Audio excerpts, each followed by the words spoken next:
les contaba, el tema de hoy tiene como título La historia de Dios, mi historia. Ahora, en esta historia que yo voy a compartir con ustedes, aclarando que no me considero un buen contador de historias, pero a lo largo de toda esta historia, la historia de Dios, vamos a aprender cómo es Dios. ¿Cómo es Dios? Y si yo pudiera resumir la historia de Dios para definir cómo es Dios a través de su obra, a través de su historia, a través de lo que Él hizo, podemos decir que Dios es justo y santo, que Dios es todopoderoso, que Dios lo sabe todo, que Dios es la fuente de toda bondad, que Dios odia el pecado y que Dios cumple sus promesas. ¿Dónde comienza la historia? ¿Cuándo comienza la historia? Bueno, en Génesis capítulo 1, versículo 1, cuando la Biblia dice, en el principio creó Dios los cielos y la tierra. La Biblia comienza con esta revelación de que Dios no explica de dónde viene, porque la implicación ¿cuál es? Si la Biblia no explica de dónde viene Dios, los chicos preguntan, todos preguntábamos cuando éramos chicos, mamá, ¿quién es la mamá de Dios? Bueno, Dios no tiene mamá porque Dios no tuvo principio, no tuvo comienzo, como tampoco tiene un final. Dios siempre existió, Dios es inmanente, o sea, es eterno presente. Bueno, no voy a explicar todo eso ahora, no es mi propósito meterme en la teología en ese sentido. Pero este Dios que siempre existió, creó los cielos y la tierra, creó todo lo que hoy conocemos y lo hizo a través de su poder, como dijimos en la introducción. Dios es todopoderoso y Dios con su poder creó todo lo que hoy vemos y lo que existe. La pregunta lógica que hacemos todos los seres humanos cuando nos encontramos con algo es: ¿alguien lo hizo? ¿Verdad? Toda consecuencia tiene una causa. Alguien lo hizo. Alguien creó este celular por el cual yo les estoy hablando a ustedes y ustedes me están mirando. Alguien lo hizo, no apareció por casualidad. Bueno, la explicación lógica del universo que vemos es que alguien lo hizo. Ese alguien, la Biblia revela que es Dios. Y que obviamente debe ser un ser todopoderoso, porque es evidente por la creación que Él es todopoderoso. Ahora, este Dios no solamente creó lo que se ve, porque la Biblia también nos enseña que Dios es el creador de lo que no se ve, de la esfera o el mundo espiritual. Antes de la creación del universo, antes de la creación de todo lo que existe visiblemente, antes de la creación del ser humano, Dios creó a los seres espirituales. Dios creó ángeles, querubines, serafines, arcángeles. Todo el ejército del cielo, como lo nombra la Biblia, fue creado también por el poder de Dios. Y los creó, como creó al hombre, los creó sin pecado. Los creó en un estado de inocencia. Lo cual esto revela una vez más que Dios es santo. Que Dios también es justo porque puso en el hombre, como en los seres espirituales, los seres angélicos, puso en nosotros un sentido de justicia. Lo que llamamos nosotros la conciencia, ¿sí? Que es la que dentro de nosotros nos dicta lo que está bien y lo que está mal. Obviamente que cuando pensamos en la creación de los ángeles, también aprendemos de lo que dije al principio, que Dios odia el pecado, porque cuando uno de ellos, ¿sí? el querubín protector, que se convirtió en Satanás, se rebeló contra él con la tercera parte de los ángeles, Dios no lo toleró y los echó de su reino celestial. ¿Por qué? Porque Dios es justo, es santo, Dios odia el pecado y Dios es todopoderoso para hacerlo. Les decía entonces que en el principio, dice la Biblia, creó Dios los cielos y la tierra. En 5 días hizo todo lo que vemos. Digo, en realidad son 6 días. Dejo el 6º día aparte porque el 6º día es el día en que Dios creó al hombre y a la mujer. Creó la humanidad. Y como se dice, ¿no? La corona de la creación fue la raza humana. Fuimos los humanos. Y Dios creó a nuestros primeros padres, a Adán y a Eva. Y el 7º día, como nos dice la Biblia, Dios descansó. Dios en su amor, en su bondad, creó a los seres humanos para tener una relación de amor con ellos. Dios no los creó y ni estableció una especie de ritual, de ceremonia religiosa. No tenían ellos que ir, por ejemplo, el domingo a una iglesia, a un templo, sino que básicamente el propósito de Dios al crear al ser humano fue tener una relación con ellos, con Él. Ahora bien, esto lo sabemos ¿por qué? Porque de todo lo que Dios creó, a un solo ser, Dios lo creó a su imagen y semejanza. En otras palabras, los únicos que fueron hechos personas fuimos los humanos. Los animales no son personas, las plantas, los árboles no son personas, el río es obvio, ¿no? El cielo, las nubes, las montañas no son personas, pero el ser humano es una persona. Esta es la característica que nos habilita y nos capacita a nosotros a relacionarnos con Dios, porque Dios es una persona. Cuando Dios, dice la Biblia, Dios creó al hombre a su imagen y semejanza, lo creó persona para que nos podamos relacionar con Dios, quien es una persona. Pero conocemos también esta parte de la historia, triste momento de la historia, trágico momento de la historia, cuando Adán y Eva, nuestros primeros padres, deciden rebelarse contra Dios, su creador, y también su padre, romper esa relación de amor que tenían con Dios, rendir su lealtad a Satanás, quien había tentado a la mujer, y el hombre decide rebelarse. La mujer fue engañada, puede ser una especie de atenuante, aunque no lo fue, pero el hombre definitivamente decide rebelarse contra Dios, aceptando la oferta de Satanás en la tentación. Ahora, muchos dicen, pero Dios no estaba presente en ese momento y es por eso que Dios se descuidó y se le escapó la tortuga. Bueno, Dios lo sabe todo. Dios sabía que esto iba a ocurrir, Dios sabía que ellos habían pecado, habían traicionado a Dios. Este es el momento de la historia de la humanidad donde entra el pecado, y con el pecado entra la muerte, entra la destrucción, entra el temor en el ser humano, cosa que no conocíamos, entra la vergüenza en el ser humano, cosa que no conocíamos, y entra la culpa en el ser humano, cosa que no conocíamos. Las consecuencias del pecado de nuestros padres, nosotros las llevamos hasta el día de hoy. La culpa, el temor y la vergüenza. Son las tres señales claras de que todos somos pecadores, porque por causa del pecado, estas tres cosas siguen siendo hasta el día de hoy un azote para la humanidad. Hay personas que no pueden vivir de la vergüenza que soportan en sus vidas. Hay personas que no pueden vivir con la carga de culpa que hay sobre sus vidas.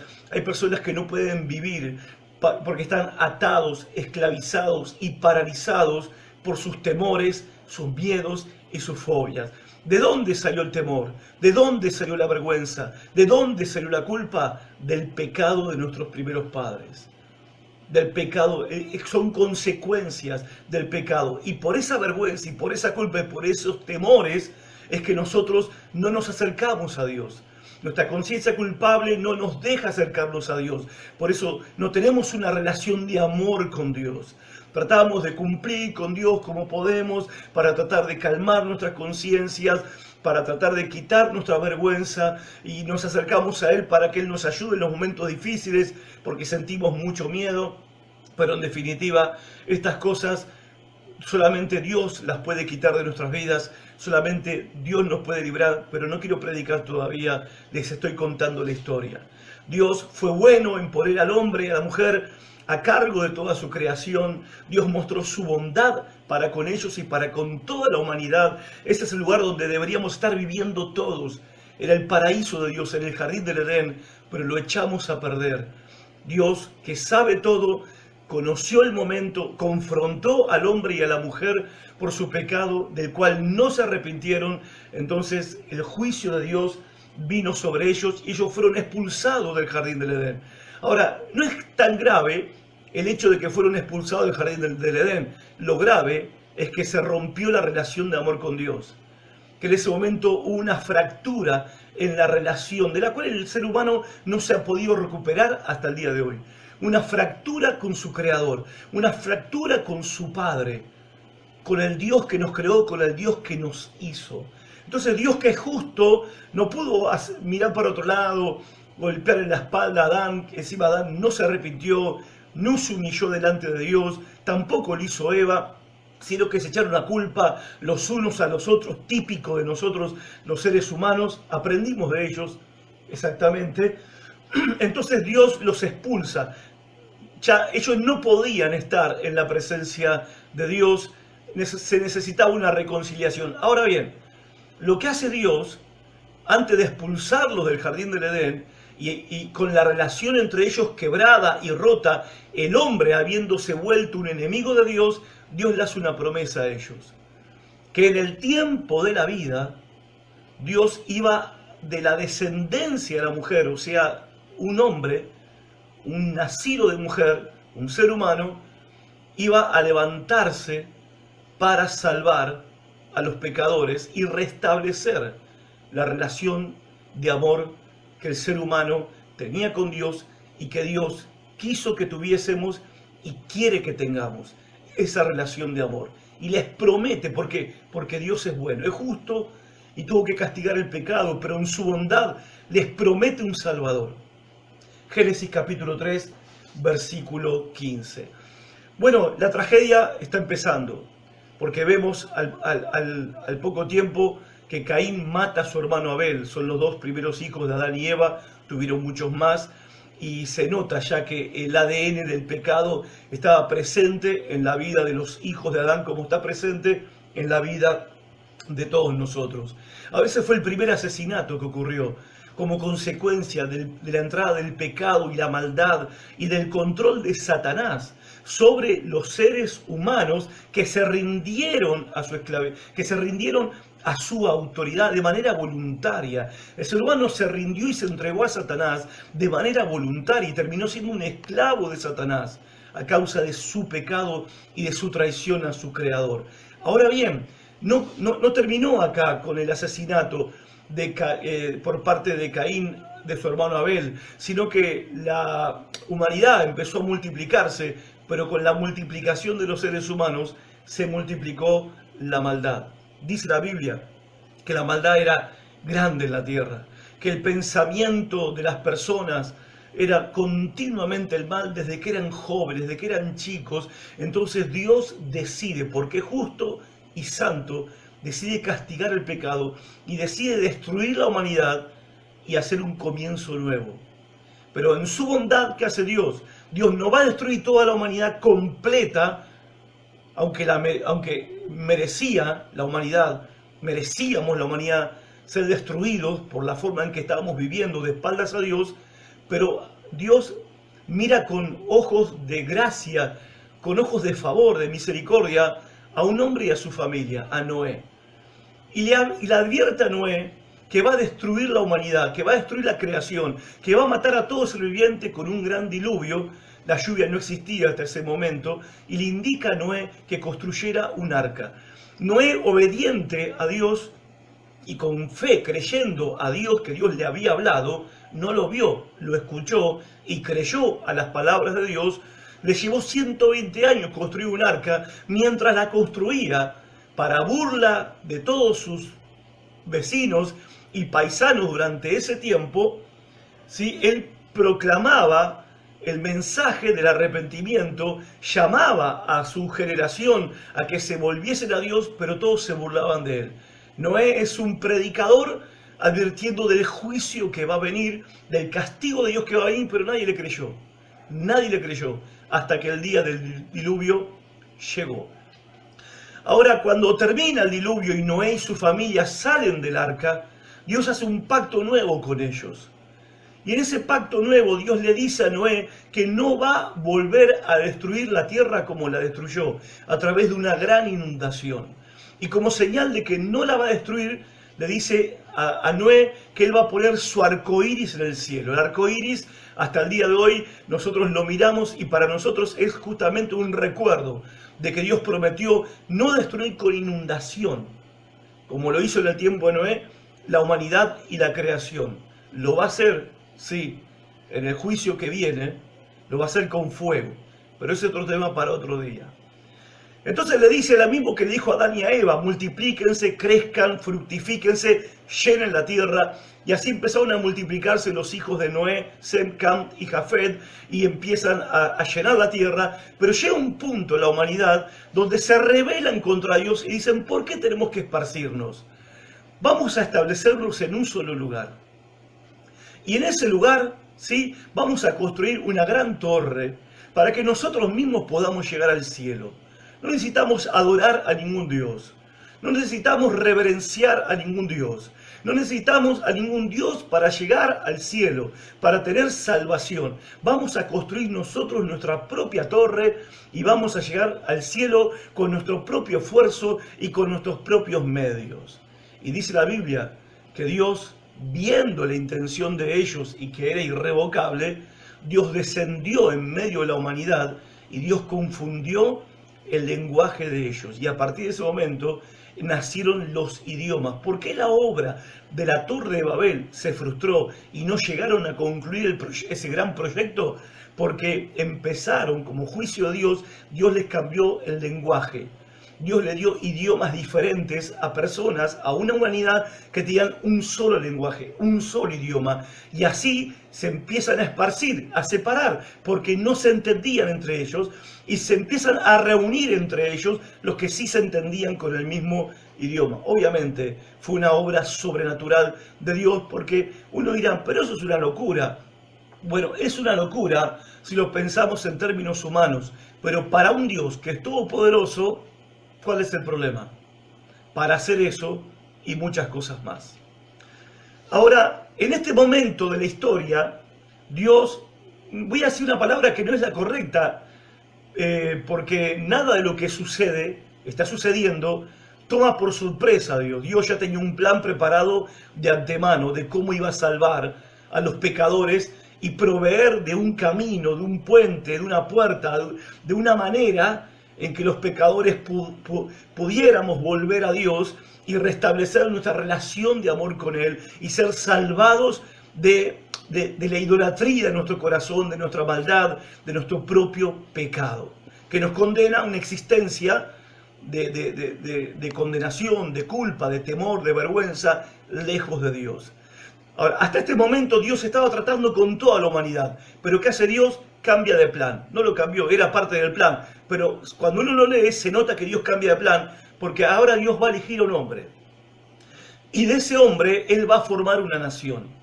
¿Y quién es el hombre a quien Dios elige? A un hombre llamado Abraham.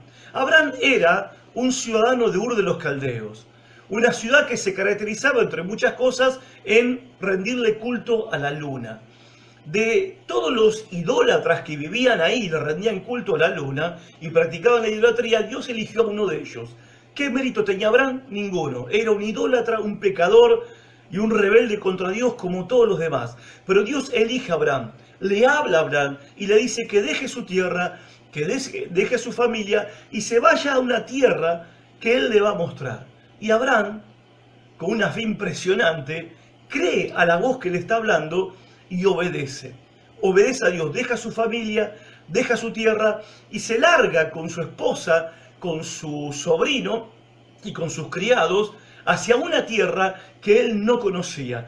¿Por qué? A ver, porque Dios es fiel para cumplir sus promesas. Y lo que vemos acá, que Dios está, la promesa que le había hecho a Adán y a Eva en el principio, después que ellos pecaron, Dios está cumpliendo esa promesa. Y para cumplir su promesa necesita elegir un pueblo que le crea a Él. Un pueblo que le sea fiel, un pueblo que le sea leal. Y a través de ese pueblo bendecir a todas las naciones de la tierra. Entonces, Dios en su bondad elige a Abraham, no solamente por bendecirlo a Abraham, sino pensando en todas las naciones. Porque ¿cuál es la promesa que Dios le da a Abraham? Te voy a bendecir y vas a ser de bendición. Vas a ser de bendición para todas las familias de la tierra. Dios en el tiempo Abraham pensando en todos nosotros. Ahora, que Dios es justo y santo se ve en un acontecimiento terrible que ocurre cuando Dios destruye la ciudad de Sodoma y Gomorra. Ciudad donde se practicaba la homosexualidad, el transvestismo, el lesbianismo, ciudad donde se practicaba el sexo libre, ciudad donde la perversión sexual era terrible. Y Dios, el relato bíblico es tan claro en Génesis, la destrucción de Sodoma y Gomorra, que es para nosotros un ejemplo. Piensen en esto, Dios no tiene que estar destruyendo hoy todas las ciudades que se rebelan contra Él, contra su ley, contra su palabra. No tiene por qué Dios estar haciendo caer fuego del cielo, destruyendo cada pueblo pagano, cada nación pagana, porque en ese caso Argentina no existiría más. No lo tienen que hacer porque ya lo hizo. Y lo hizo una vez para que sirva de ejemplo para nosotros, para los pueblos y las naciones, para que temamos a Dios, a un Dios que es poderoso, a un Dios que es bueno, pero también a un Dios que es justo y que es santo. Luego vemos que en un momento de la vida de Abraham, Dios lo prueba a este hombre, si realmente él iba a ser el digno cabeza de una nueva nación que Dios tenía planeado levantar, de una pareja, Abraham, que eran ancianos, y su esposa Sara era estéril. Pero Dios le promete darle un hijo de la mujer estéril, de su esposa Sara. Dios le promete darle un hijo y de hecho 14 años después la promesa se lo da. Y a través de ese hijo, la promesa que Dios le había dado a Adán y a Eva, que luego pasó a Noé, esa promesa pasó a Abraham y de Abraham pasó a su hijo Isaac. Ahora Dios le dice a Abraham que sacrifique a su hijo Isaac en un sacrificio humano. Abraham es un ejemplo de fe admirable. Toma a su hijo, lo lleva al monte Moría, y se dispone a sacrificarlo. Cuando levanta el cuchillo para degollar a su hijo, escucha una voz del cielo, el amor, la bondad de Dios y la fidelidad de Dios en cumplir sus promesas. Si ese chico se moría, no existiría el pueblo de Israel y no hubiera existido nunca la tribu de Judá, y no hubiera existido nunca una ciudad de Belén, no hubiera existido nunca una María, un José, no hubiera existido nunca un Señor Jesucristo, nuestro Salvador. En ese niño de 14 años, muchachito de 14 años, estaban todas las promesas de salvación para los pecadores. Y Abraham está a punto de degollarlo, hasta que Dios le habla del cielo y le dice que no lo haga. He probado tu fe y saliste victorioso, ahora yo te prometo que de ese hijo voy a darte una descendencia, tu descendencia va a heredar las naciones y va a ser bendición a todas las naciones de la tierra. Y de esa descendencia voy a levantar un pueblo, una nación que jamás será destruido. Israel, hasta el día de hoy, es un testimonio del poder que tiene Dios y de la fidelidad de Dios para cumplir sus promesas. Isaac tuvo dos hijos, Jacob y Esaú, y Jacob se transforma en el heredero de la promesa. La promesa que Dios le dio a Adán y Eva de enviar un Salvador, pasó luego a Noé, de Noé pasó a Abraham, de Abraham pasó a Isaac, Isaac traspasa esa promesa a su hijo menor, Jacob. Luego Jacob se convierte, por medio de una experiencia espiritual que tiene con Dios, se convierte en Israel. Dios le cambia el nombre, Israel. Y él se convierte en el primer Israel, él es Israel. Y él tuvo 12 hijos. De ahí las 12 tribus de Israel. Ahora, la historia nos cuenta que de uno de esos 12 hijos, José, el cual era envidiado por sus hermanos, fue vendido como esclavo a Egipto. Estuvo muchos años en la esclavitud en Egipto, terminó preso en una cárcel por una falsa acusación, pero luego Dios interviene de manera sobrenatural y José, el esclavo, José, el preso, termina siendo primer ministro de la potencia más grande de ese tiempo, Egipto. Era el faraón y luego José.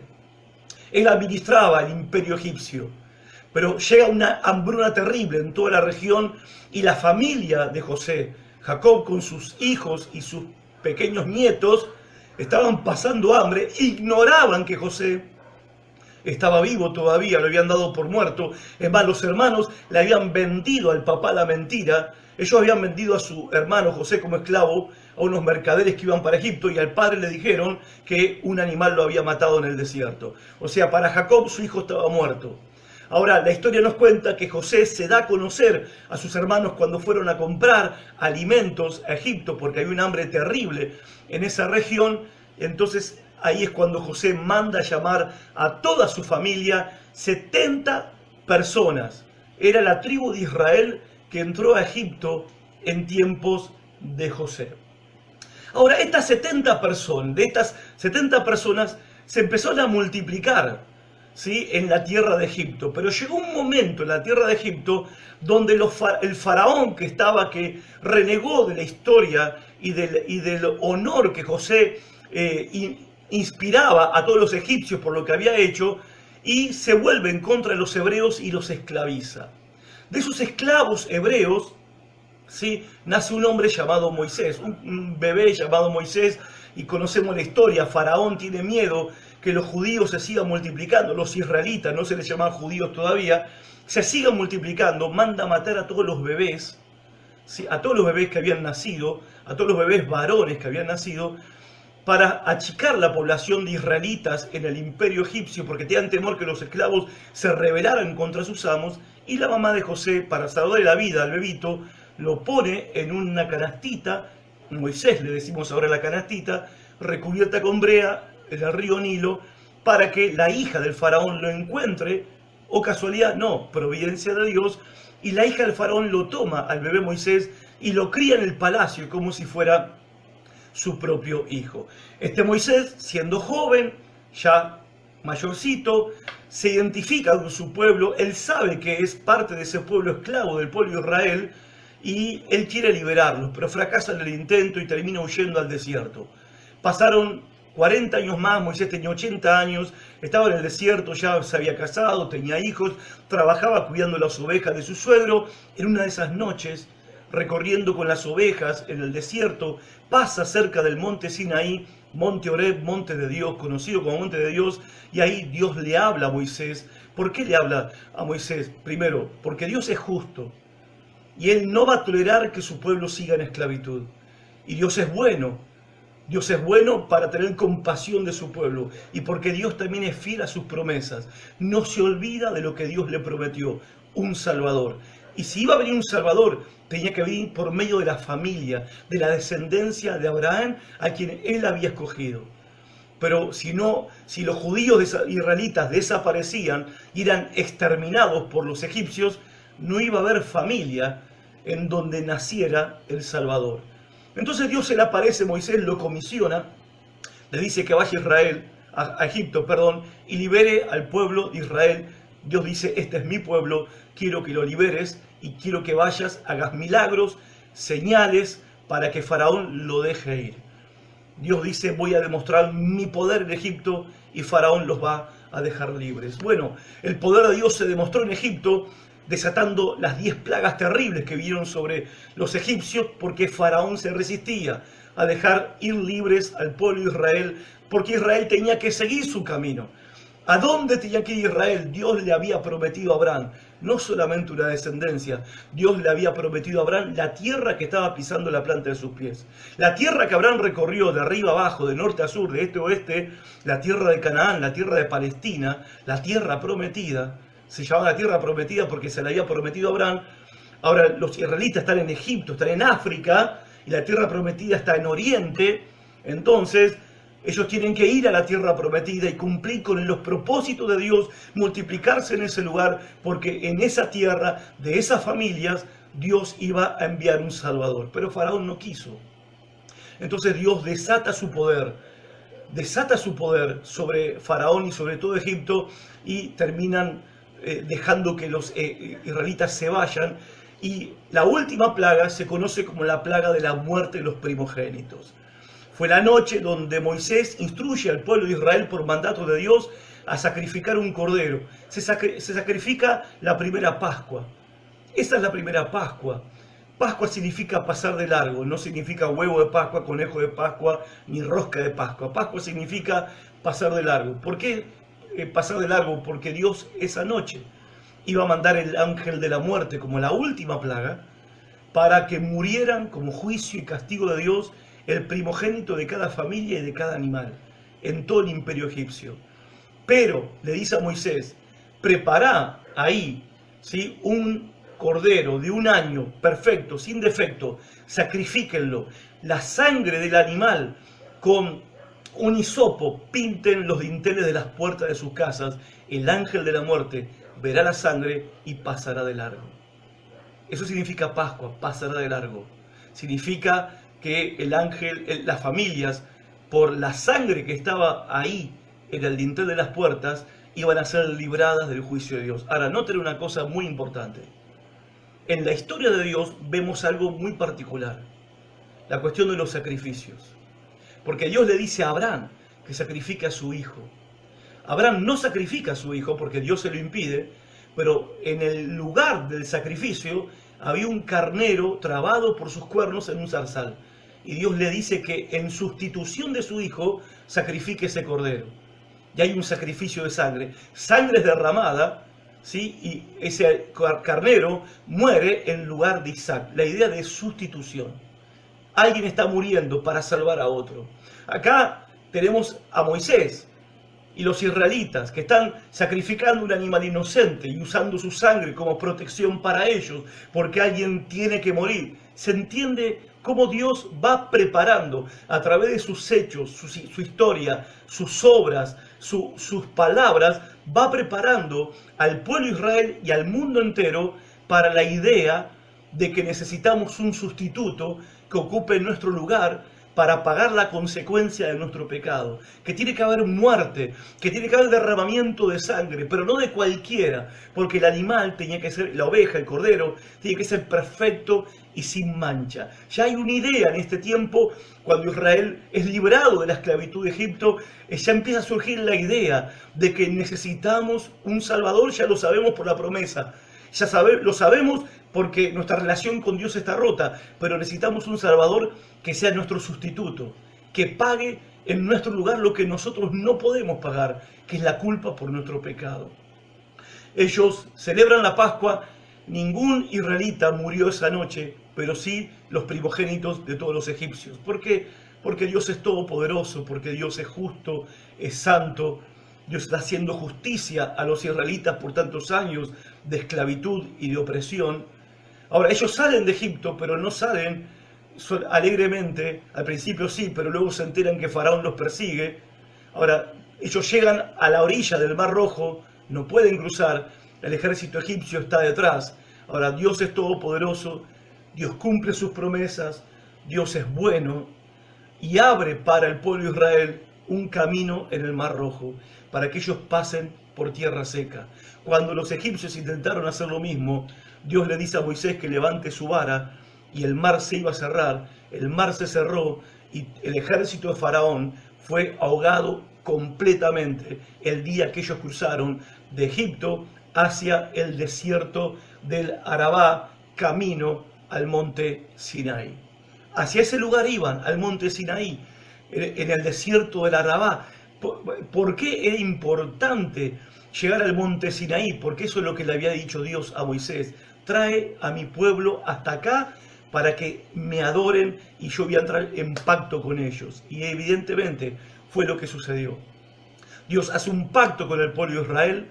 En ese pacto Dios le da 10 mandamientos, ellos se comprometen a cumplir con los mandamientos y se transforman en ese lugar por medio de un pacto que Dios hace con ellos en el pueblo escogido de Dios, el pueblo elegido de Dios, una nación que iba a tener que ser representante de Dios, llamada a ser representante de Dios delante de todas las naciones y a vivir de una manera que agradara a Dios, a vivir cumpliendo la palabra de Dios, los mandamientos de Dios, para testimonio de todas las naciones. No eligió a esta nación con un exclusivismo discriminatorio, no, los elige, y eso es verdad, porque por medio de ellos, como intermediario, como sacerdotes, dice el texto bíblico, para ser el representante de la humanidad delante de Dios, y por medio de ellos enviar el Salvador, que iba a transformarse en el Salvador del mundo entero.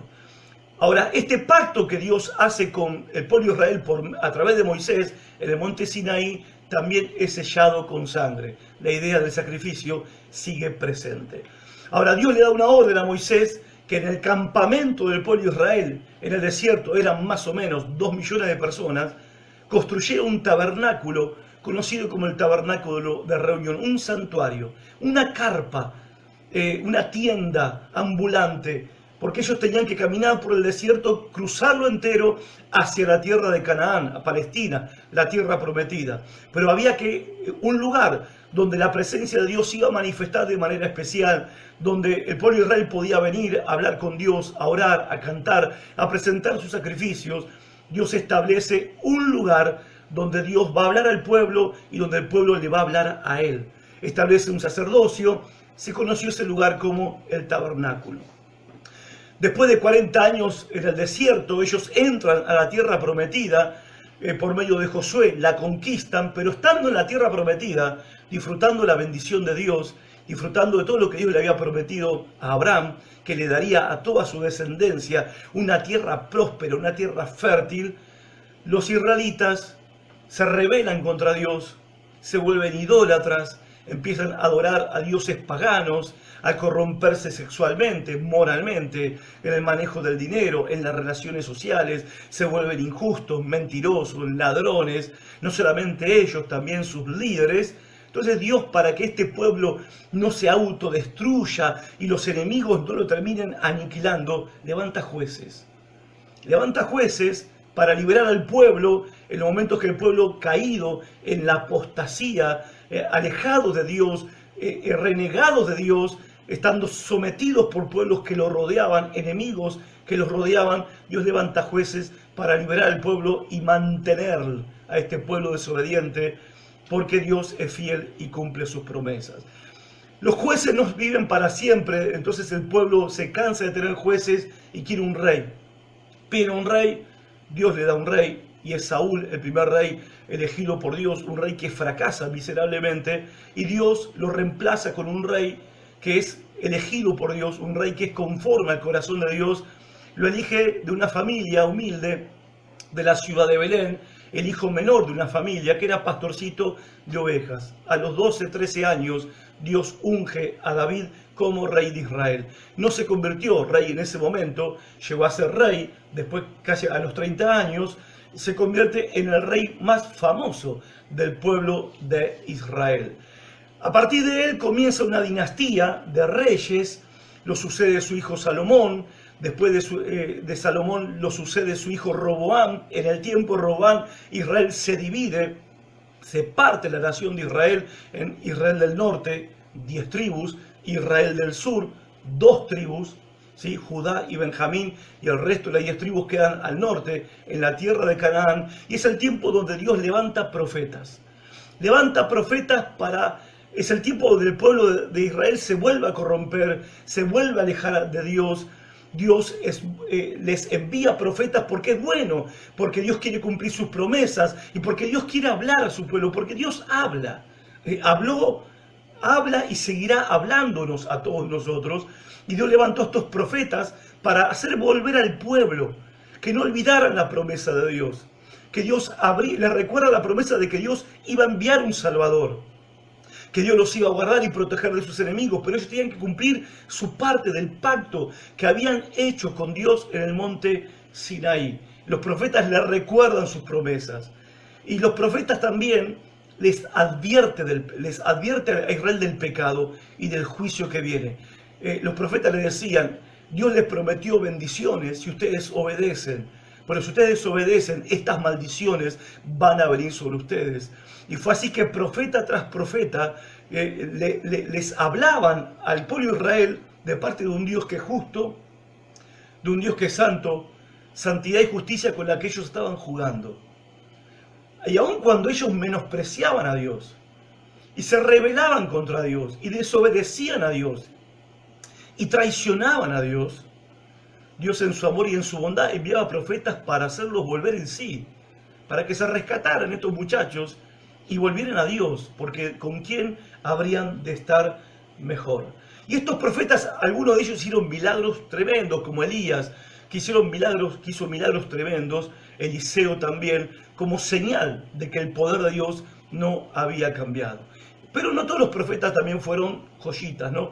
Hubo profetas también que en algunos casos dejaban mucho que desear, como el caso de Jonás, que Dios lo mandó a predicar a una nación extranjera, porque los judíos también se habían vuelto tan nacionalistas, pensaban que Dios era un Dios local, que Dios era, así como algunos dicen que Dios es argentino, ellos decían Dios es judío. Y Dios, que no es judío y ni es argentino, mucho menos, manda a un profeta, Jonás, a llevar el mensaje de salvación y arrepentimiento y salvación a otra nación, a la nación de los ninivitas en Asiria, a los asirios, a la ciudad de Nínive, la peor ciudad, la Sodoma y Gomorra de ese tiempo, ¿no? Las Vegas de este tiempo, no sé, qué ciudad terrible, podemos imaginar hoy en día de pecado, y Jonás no quería ir. Jonás, Dios es para nosotros y lo demás que Jonás no quería ir. Israel había perdido su propósito. Ellos se olvidaron de que Dios los había llamado y elegido para que ellos sean bendecidos para hacer bendición a todas las naciones de la tierra. Ahora, ¿qué es lo que vemos hasta acá? Pequeña pausa, un paréntesis mejor dicho. ¿Qué es lo que vemos hasta acá? Dios bueno, bondadoso, misericordioso, amando a su pueblo, amando a la humanidad a través de ellos, constantemente bendiciéndolos, protegiéndolos, guardándolos, porque también muestra que Dios es fiel, porque Él va a cumplir con lo que le prometió a Adán y a Eva, que luego le prometió a Noé. La misma promesa pasó a Abraham, la promesa de Abraham pasó a Isaac, de Isaac a Jacob, de Jacob a las 12 tribus de Israel, en especial a la tribu de Judá. Después la promesa a David, el rey David, y de los descendientes de ellos se levantan los profetas, el pueblo de Israel, pero ellos se rebelan contra Dios, y Dios es justo, y Dios es santo. Dios, dice la Biblia, ¿no? Claramente, esta es la sentencia de la Biblia, Romanos 3:23, todos han pecado y están lejos de la presencia salvadora de Dios. Entonces uno llega a este momento en la historia, ahora estamos 2000 años de aquí, 2000 años, entonces la pregunta sigue estando vigente ahora, que era en ese tiempo, ¿cómo podemos volver a Dios? ¿Cómo podemos ser salvos de la condenación? ¿Cómo podemos ser salvos de nuestra condición, de nuestro pecado? ¿Cómo podemos ser libres de la esclavitud de Satanás? ¿Cómo podemos ser libres del temor, de la vergüenza, del miedo, de la culpa? ¿Cómo? La historia sigue. Dios envía al ángel Gabriel a hablarle a una anciana estéril. Parece que Dios tiene predilección por las ancianas estériles para hacer milagros y regalarle hijos, porque le habla a Elizabeth y le dice, mejor dicho, le habla al esposo de Elizabeth, Zacarías, que estaba orando, haciendo el servicio religioso como sacerdote en el templo, cuando el ángel Gabriel se le aparece y le dice, tu oración ha sido escuchada, tu esposa va a tener un hijo. Y Zacarías dijo, pero mi esposa ya es grande, yo también, ¿cómo será eso? En definitiva, Dios estaba enviando al vientre de Elizabeth, ¿sí? Obvio, por intermedio de la participación de Zacarías, no me hagan explicar eso, ya todos lo entendemos, pero el bebé que iba a nacer en ese vientre, el ángel le dice que va a ser el precursor del Mesías, el que va a preparar el camino al Salvador. ¿Por qué? Porque Dios es bueno, porque Dios cumple sus promesas y porque Dios tiene poder para darle hijos aún a la estéril. De esa promesa nació Juan el Bautista. Mientras Juan se gestaba en el vientre de Elizabeth, el ángel Gabriel va a la ciudad de Belén y le habla allí, le habla a una jovencita, una preadolescente, llamada María, y le dice que ella es la bendita, la bienaventurada, la dichosa y la feliz que va a ser madre del Mesías, que el Espíritu Santo iba dentro de su vientre a gestar al Hijo de Dios. Y entonces el Espíritu Santo pone en el vientre de María al Hijo de Dios, al que las profecías, las promesas de Dios habían anticipado, los profetas habían anticipado. En el tiempo del cumplimiento de Dios, en el tiempo perfecto, Dios lo envía a esta parejita que estaba comprometida para casarse, José y María, José de oficio carpintero.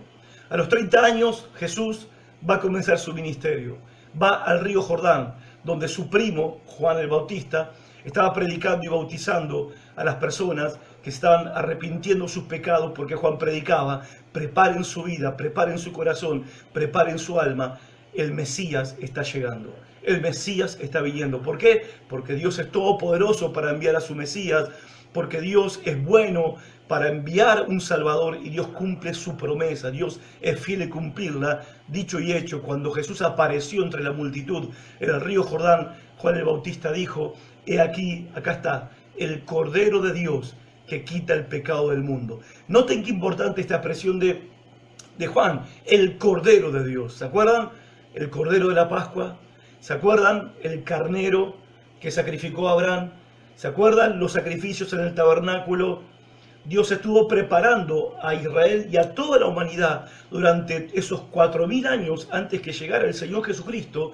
Los estuvo preparando para la idea, ¿sí?, de lo que iba a ser el sacrificio supremo del verdadero Cordero que iba a quitar el pecado del mundo, que no era un animal, sino que era Jesucristo, nacido sin pecado y que comenzaba su ministerio en este momento y que vivió una vida, los 33 años de vida, vivió sin pecado.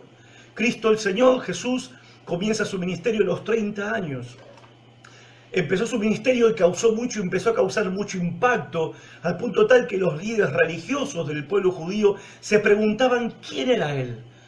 Una noche, uno de esos líderes, un maestro de Israel, se acerca a Jesús de noche, Nicodemo, Juan capítulo 3, ya estamos en los evangelios, y acá él viene porque evidentemente se da cuenta, este maestro, que a él algo le faltaba. Él es consciente que es un pecador a pesar de que es un maestro de religión. También él es consciente que solamente Dios puede hacer algo por él. Y él también es consciente que Dios es bueno. Y por eso habla con Jesús y le dice a Jesús, le reconoce que él venía de parte de Dios. Y Jesús lo interrumpe y le dice, Nicodemo, para entrar al reino de Dios, donde evidentemente querés entrar, es necesario nacer de nuevo. Ese era el milagro que se necesitaba para entrar al reino de Dios y empezar a disfrutar de todo lo que Dios había prometido al pueblo de Israel, pero a todas las naciones y a toda la humanidad por medio del pueblo de Israel, por medio del Mesías que habría de venir, ¿sí?, por medio del pueblo de Israel. El Señor empieza a llevar adelante su ministerio haciendo milagros extraordinarios, abriendo los ojos de los ciegos, por ejemplo. Mientras lo hacía, él predicaba el Evangelio, enseñaba la palabra de Dios, iba a las sinagogas, en las calles, en los pueblos, en las plazas, en las aldeas, en los pueblitos, recorría toda la tierra de Palestina, de Canaán, que estaban bajo el Imperio Romano, sometidos al Imperio Romano en ese tiempo. Y Jesús la recorrió predicando y enseñando como el sembrador que siembra las semillas en los corazones, esperando que los corazones estén listos y preparados para escuchar la buena noticia. El Salvador prometido por Dios había llegado y él demostraba su poder. Calmaba las tormentas, los vientos, las tempestades, demostraba su poder dando la vista a los ciegos. Ningún profeta había hecho ese milagro, ni Moisés en la antigüedad. Demuestra su poder mostrando su autoridad sobre los elementos del clima, por ejemplo, calmando la tormenta, la lluvia, la tempestad en medio del mar.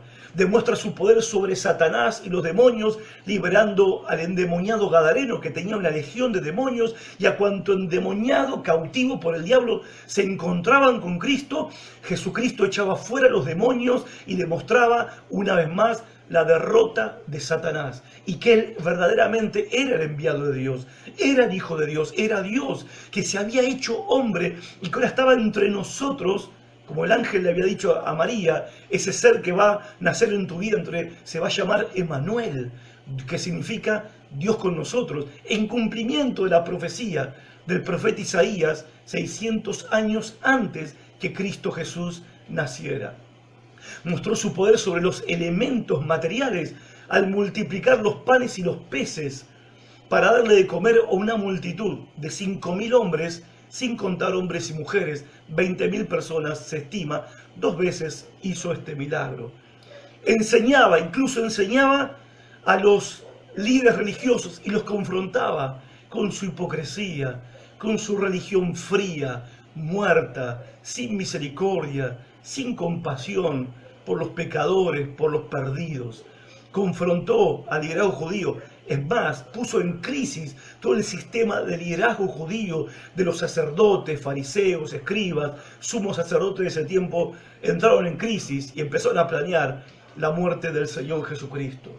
Dios, una vez más, por medio de Jesucristo, su Hijo, está demostrando que él, porque le hacían preguntas a Jesús para tenderle trampas y las respuestas de Jesús son memorables, porque Dios conoce los corazones de todos, porque Dios sabe todo. Jesús es Dios hecho hombre, es Dios en carne humana. Él está mostrando su poder en el caso de Juan capítulo 11, resucitando a los muertos. Él tiene poder sobre la muerte.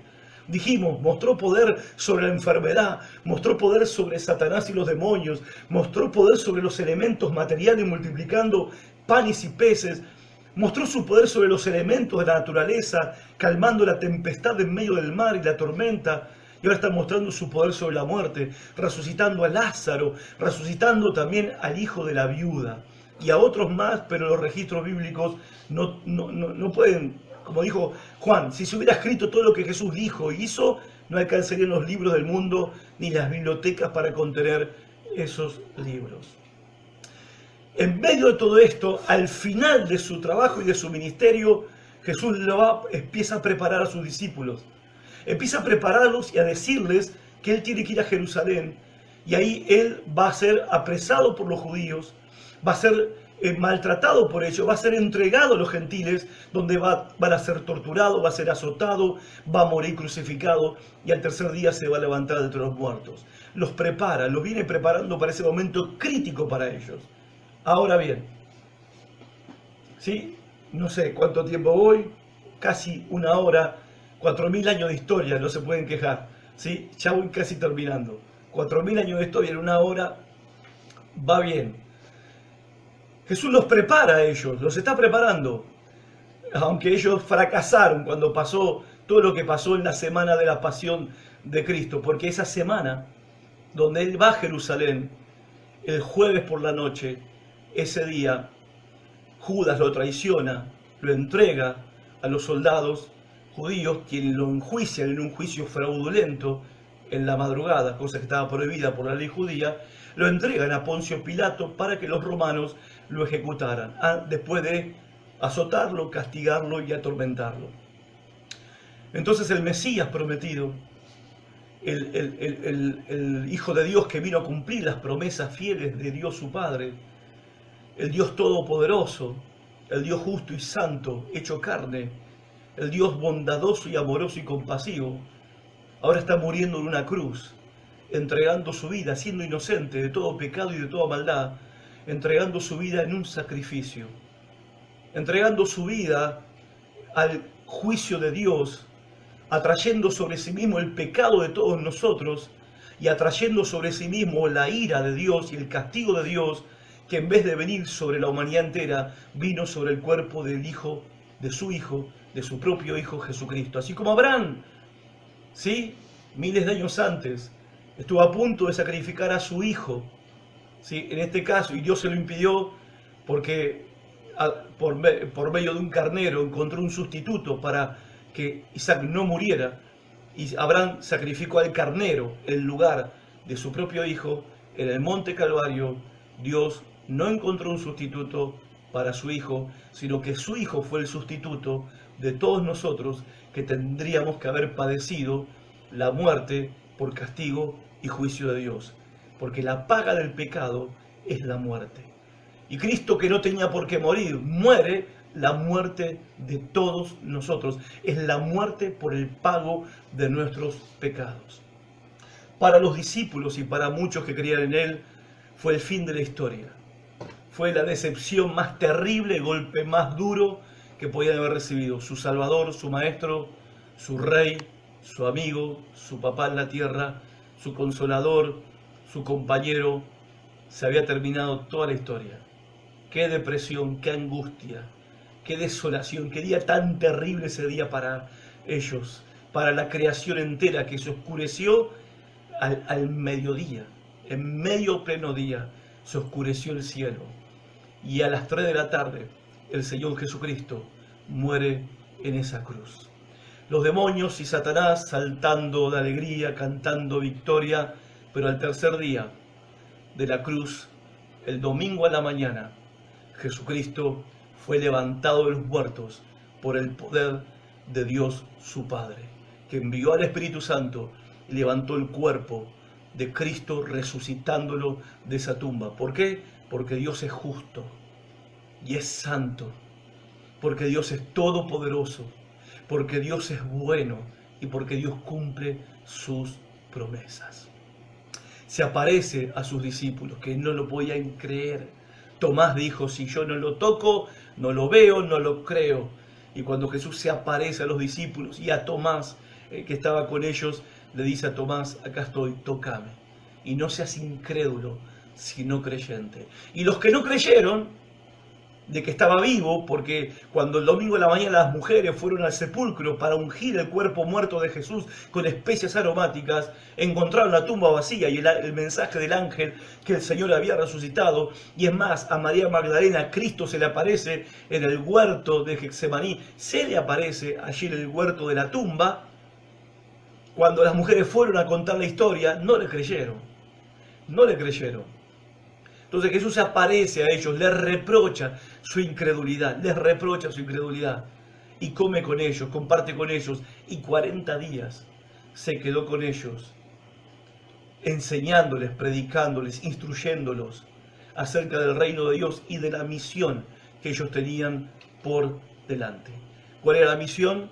Que se quedaran en Jerusalén hasta que recibieran el poder del Espíritu Santo y luego salieran a todas las naciones a predicar la buena noticia de que el Salvador había venido, de que Dios había cumplido su promesa, de que Dios en su bondad había provisto un camino para volver a Él, que Dios con su poder levantó a su Hijo de entre los muertos y en su justicia lo levantó para reivindicarlo porque era santo, justo y sin pecado. La muerte no lo podía retener y Dios con su poder levantó a su Hijo de entre los muertos para dar el mensaje de esperanza a todos nosotros, que la muerte no tiene la última palabra. Entonces llegamos al final de la historia. ¿Cuál es el final de la historia? Bueno, el final de la historia todavía se está escribiendo. Todavía se está escribiendo. Porque este evangelio, esta buena noticia, se sigue predicando. Hace unos 32 años y medio, casi 33 años atrás. Hace 33 años atrás, yo era un mentiroso, un ladrón y un drogadicto.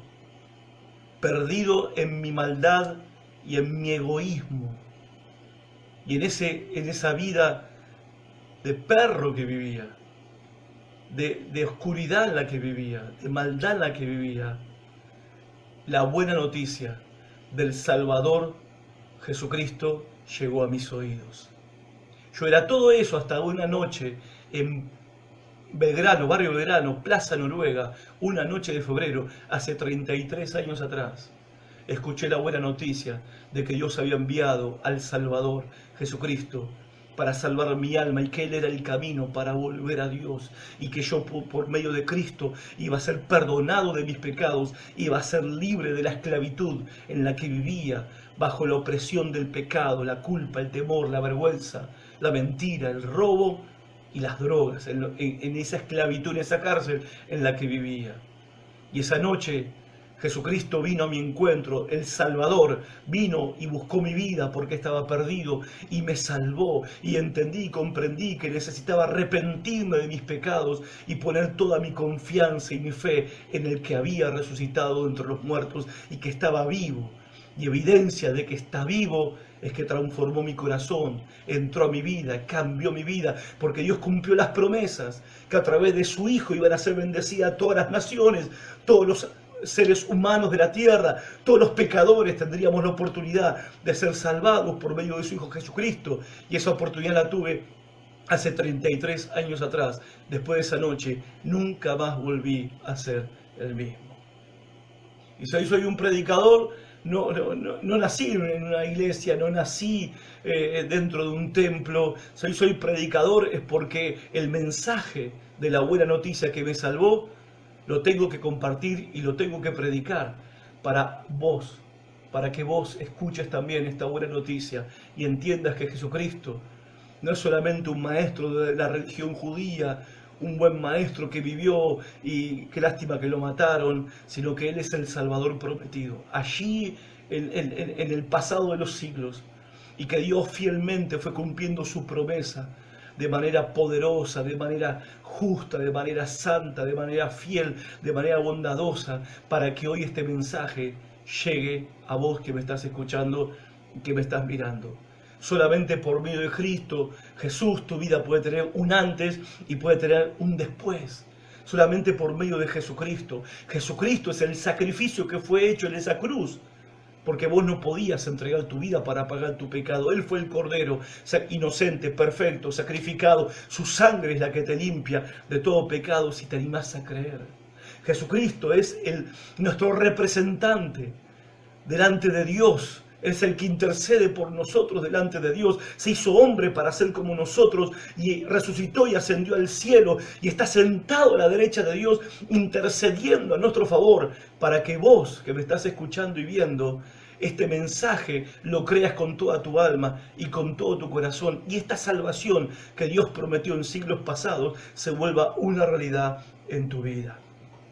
Dios es bueno, gente. Dios es bueno y en su bondad envió hasta el día de hoy a nuestros oídos el mensaje de la buena noticia. Solamente hay un camino que Dios estableció para que volvamos a Él. Y ese camino se llama Jesucristo. Él te llama, Él te invita. Arrepentite de tus pecados, dale la espalda a tus pecados, cree en el Señor Jesucristo. Él es tu Señor, tu Salvador. Él es el Salvador prometido para todos nosotros. Y renuncia a aquello que te está atando y esclavizando. Y vení a Cristo y vas a ser salvo. Vas a ser salva como me salvó a mí y a millones de personas que pueden contar casi la misma historia que yo conté. Hacelo, no te tardes. Dios te bendiga mucho. Gracias por estar ahí.